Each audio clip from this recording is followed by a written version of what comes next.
Olá, eu sou Antônio Carlos Souza, sou psiquiatra clínico e sou psicodramatista.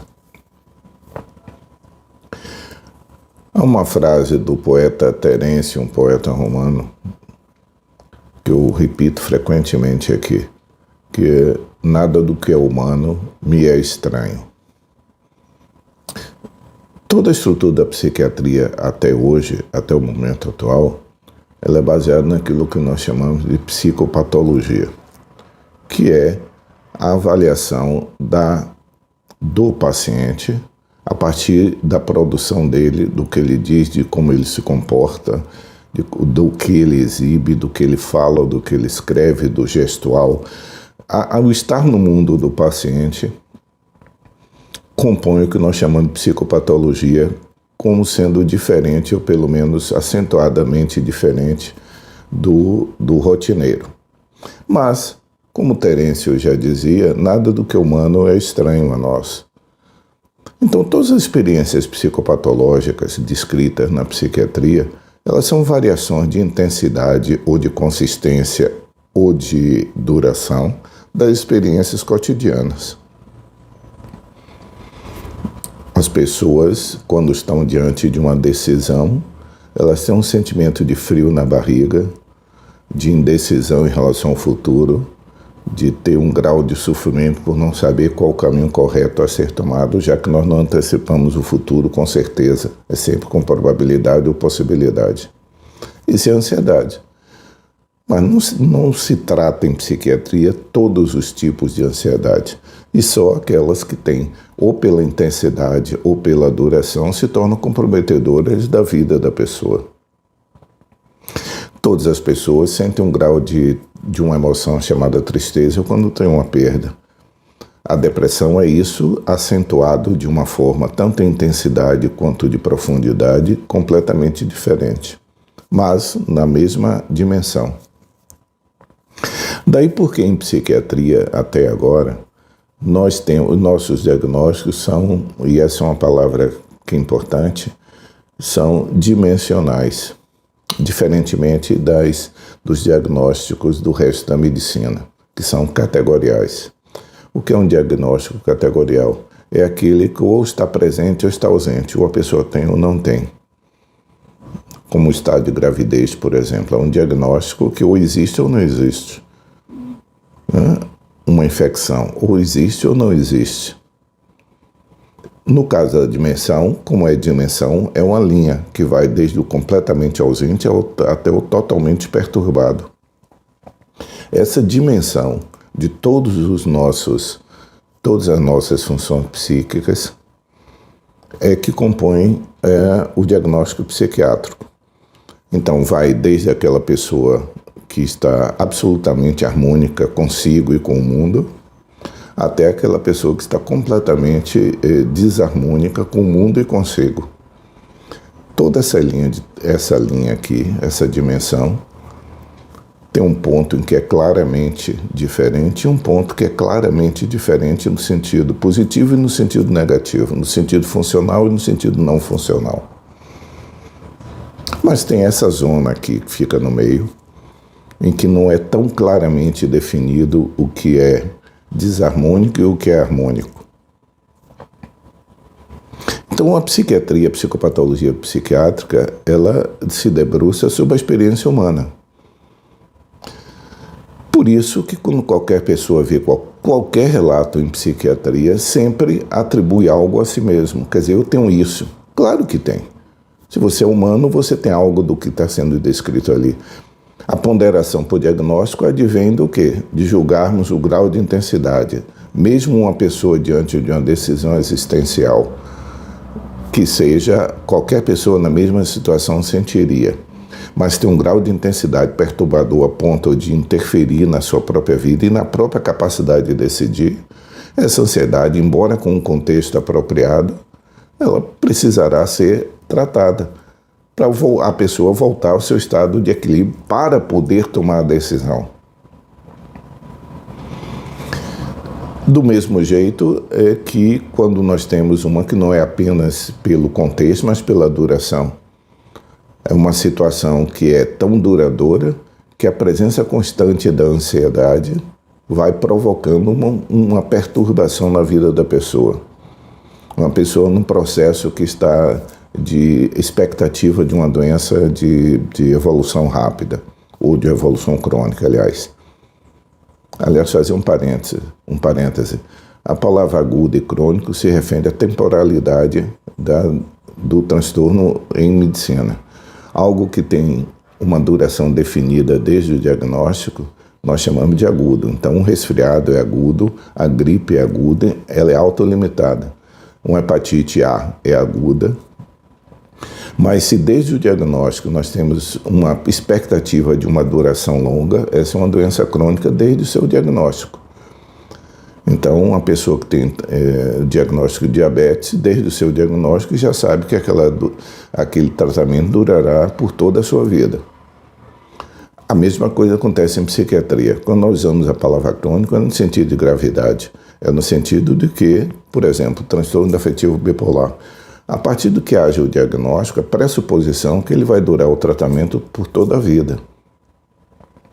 Já que a pressuposição na medicina ainda não é de cura, é de tratamento, em toda a medicina. Nós buscamos a cura, mas o que nós encontramos é tratamento.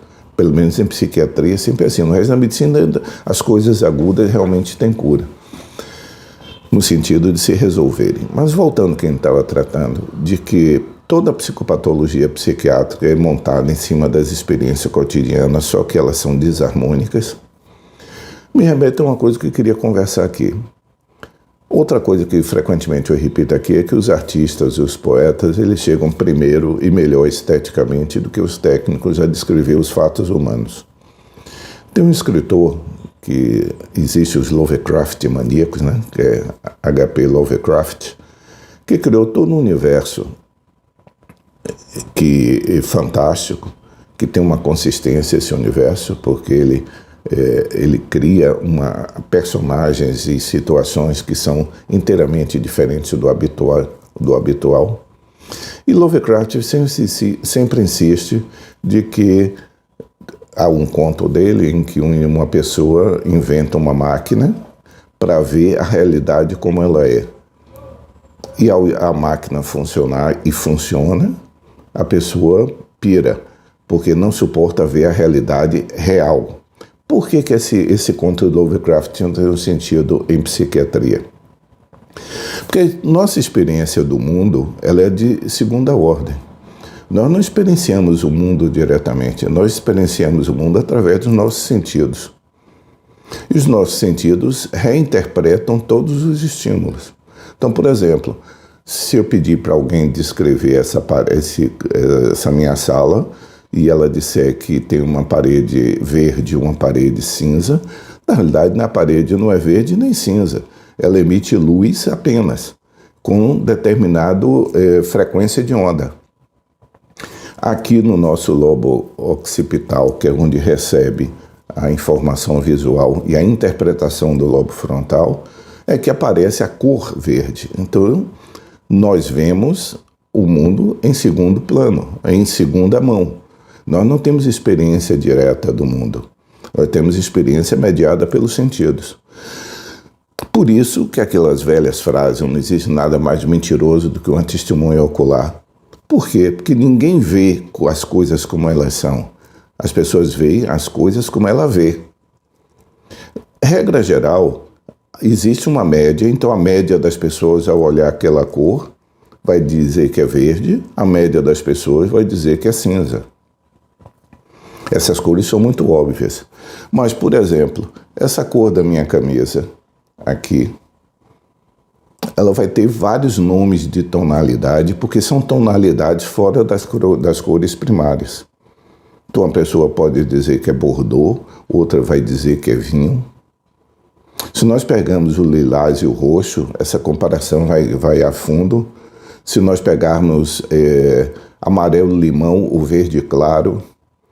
Então, as cores primárias, nós temos um acordo de que essa experiência de segunda mão, que é perceber o mundo através dos nossos sentidos, regra geral é comum a todo mundo. Então, a maioria das pessoas reconhece as cores primárias igual. Os daltônicos não. Já a primeira discrepância, eles veem as coisas por um problema genético, ele vê determinadas cores e não vê. Portanto, a experiência direta do mundo são outras cores para ele. Considerando isso, que toda a experiência que nós temos no mundo é sempre uma interpretação de segunda ordem sobre o mundo, e que o que nós chamamos em psicopatologia de juízo de realidade é aquela situação em que a afirmação sobre a realidade é vivenciada daquele jeito pela maioria das pessoas no mesmo contexto. Então, o juízo de realidade afirma que isso é um consultório e que a parede é verde e que a outra é cinza. Mas se uma pessoa chega aqui e diz que esse meu consultório é um castelo ou uma prisão, ele não sendo poeta nem um escritor que use isso como metáfora, ele vivenciando isso como uma prisão ou como um castelo, ele estará fazendo uma afirmação sobre a realidade que não bate com a maioria das pessoas. Por isso que a experiência psicótica é dita como um comprometimento do juízo de realidade. Ou seja, a capacidade da pessoa fazer afirmação sobre alguns fatos não bate com a maioria das pessoas. Se nós pegarmos as superstições, por exemplo, não passar debaixo de escada.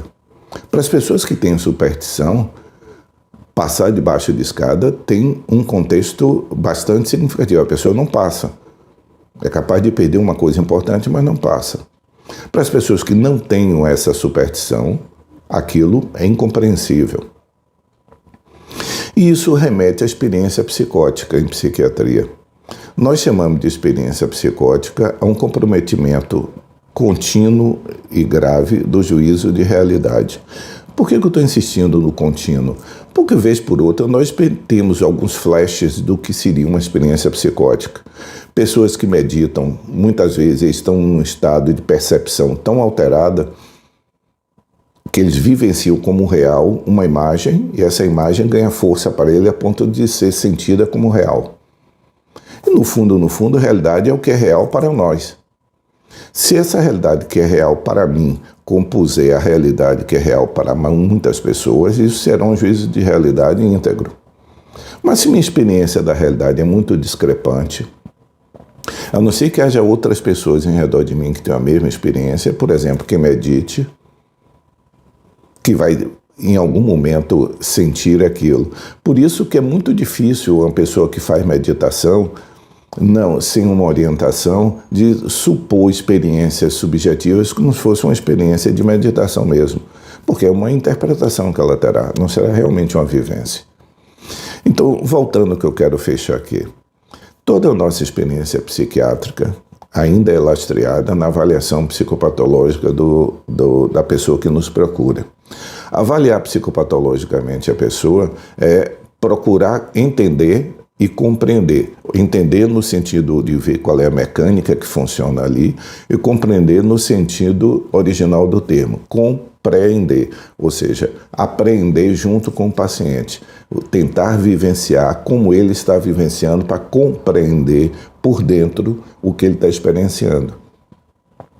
Então, é possível uma pessoa com um ataque de pânico, nós vamos entender por que a pessoa sofre tanto, fisicamente e mentalmente, e ao mesmo tempo possamos compreender como ele sente subjetivamente aquilo que ele descreve.